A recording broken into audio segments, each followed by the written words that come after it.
295. Just let that number sink in for a second. 295. Because we are not talking about the cruising speed of a small airplane here. We are talking about miles per hour on a public highway in a completely street-legal car.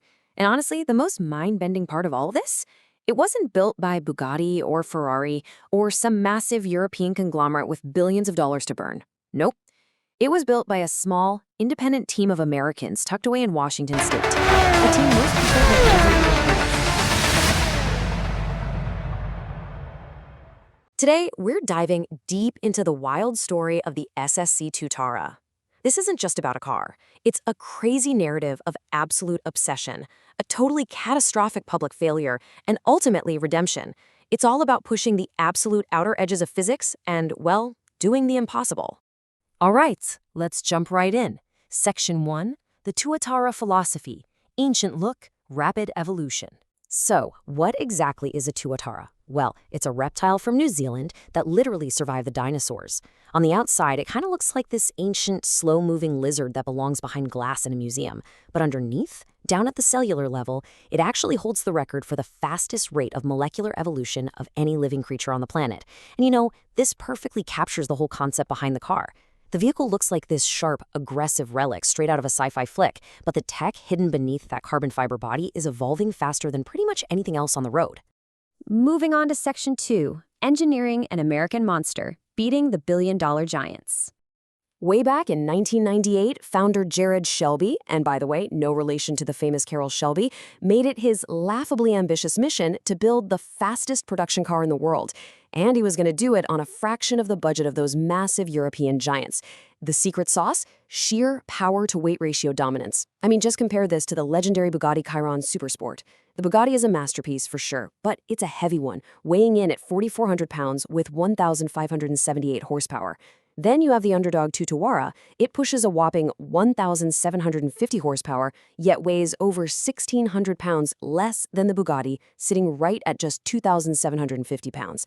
This was exactly how a small team in Washington planned to dethrone the kings of speed. But to actually make that happen, they had to build their engineering arsenal totally from scratch. The beating heart of the Tuatara is a bespoke 5.9-liter twin-turbo V8, built in partnership with Nelson Racing Engines. When you fuel this thing with E85 ethanol, it cranks out that massive 1,750 horsepower and 1,322 pound-feet of torque, and it revs to a screaming 8,800 RPM using a flat-plane crankshaft. Now, you might be wondering, why go with a custom SEMA 7-speed automated manual gearbox? Well, at 1,750 horsepower, standard off-the-shelf parts would literally just shred to pieces. Combine all that raw, explosive power with a remarkably low drag coefficient of just 0.279, which amazingly still generates massive downforce, and you've got a machine that is purpose-built to shatter world records. Which brings us to Section 3, the 331 MPH disaster, when the math didn't add up. So in October of 2020, SSC drops a video that completely shook the automotive world. They claim the Tuatara hit a monumental top speed of 331.15 miles per hour on a closed Nevada highway, with a two-way average of over 316 miles per hour. Naturally, the internet just exploded. If this was true, it was the fastest speed ever recorded by a production car in history. The ultimate American automotive achievement had seemingly arrived. The celebration was absolutely massive, but it was also incredibly short-lived. Viewers, internet sleuths, physics nerds, and auto journalists all started closely dissecting the footage of the run, and pretty quickly, they started asking a very, very uncomfortable question. Did the math actually add up? The issue became glaringly obvious. The numbers on screen and the visual evidence simply did not match. Analysts started measuring the rate at which telephone poles and landmarks were whizzing by in the video, and then they compared that against the GPS data being displayed. It became undeniable that the car was moving significantly slower than claimed. Ultimately, SSC had to step up and acknowledge a catastrophic GPS data error. The record was totally invalidated. It was a brutal, incredibly public embarrassment. Honestly, a lot of people just wrote the company off right then and there. But here's Section 4, the undisputed comeback, refusing to quit. Instead of packing it up in hiding, SSC returned to Nevada just a few months later, in January 2021. This time, they weren't messing around.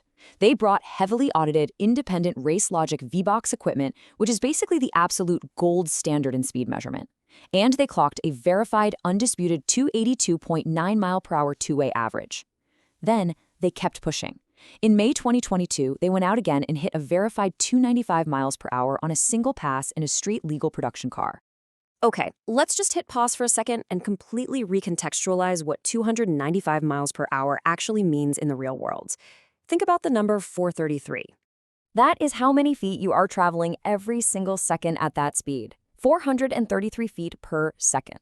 That is literally the exact length of a full football field, covered in the blink of an eye. To put that into perspective, human reaction time, even for a professional driver, is about 0.2 seconds.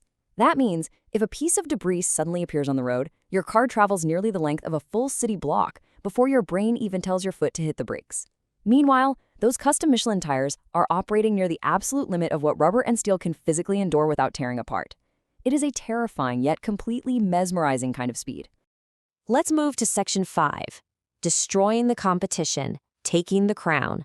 When it comes to official speed records, the nuances really matter. The Tuatara's 282.9 mile per hour two-way average successfully beat the Koenigsegg Agera RS's previous official record of 277.9 miles per hour. Now, I know what you're thinking.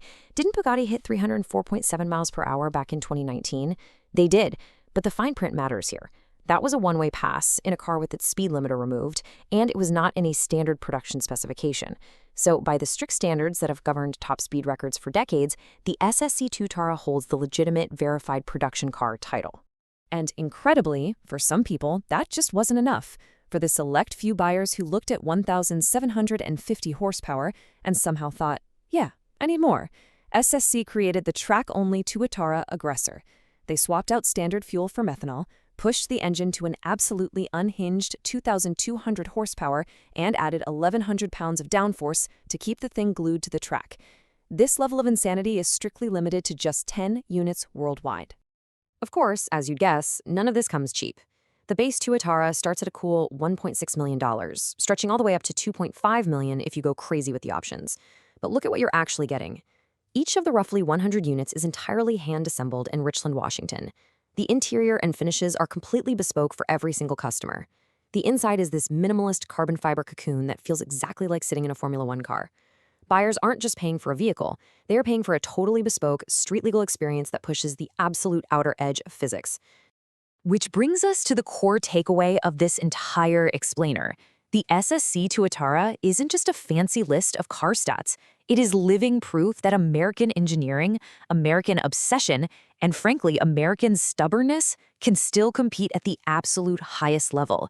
It's the story of getting knocked down in front of the entire world, refusing to walk away, and coming right back to undeniably prove the doubters wrong.